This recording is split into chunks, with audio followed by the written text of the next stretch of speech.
ওই যে ক্রিস্টাল, কোনটা আসল কোনটা নকল, কোনটা আমার জন্য কোনটা অন্যের জন্য, বা প্রাইভেট বা মানি ম্যাগনেট পড়লে সত্যিই কি প্রত্যেকের কাছেই টাকা আসবে? অবশ্যই আসবে, বিশ্বাসযোগ্যতা থাকতে হবে। এর অরা কাজ করে, এই নয় যে সবাই পড়লে সবারই আসবে। কতটা বিশ্বাস তার আছে, এবং এগুলোকেও অ্যাফার্মেশন দিতে হয়। আমরা কোনো ক্রিস্টাল পরে রেখেছি, সাপোজ ব্রেসলেটই হলো, তো আজও পরেছি, 6 মাস ধরে পরেই রেখেছি, নো অ্যাক্টিভিটিস, কোনো কাজ নেই। অ্যাফার্মেশন দিতে হয়, ক্লিনজিং করতে হয়, চার্জিং এর ব্যাপার আছে।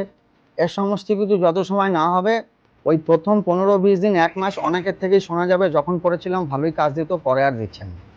কারণ হচ্ছে আমরা তাকে ক্লিনজিং করে নিই, কোনো অ্যাফার্মেশন আমরা নিজেরাও জানি না, পড়ে বসে আছি, নো রেজাল্ট। অবশ্যই অ্যাফার্মেশন দিলে পজিটিভ অরা কাজ করে, ক্লিনজিং করলে পজিটিভ অরা কাজ করে, 100% কাজ করে। আর সবার আগে বলি, অরা কাজ করে। আপনি চাইছেন, আপনি কতটা চাইছেন, কতটা সময় সেই চাওয়ার প্রতি আপনি লেগে রয়েছেন, তার উপরে কাজ করে।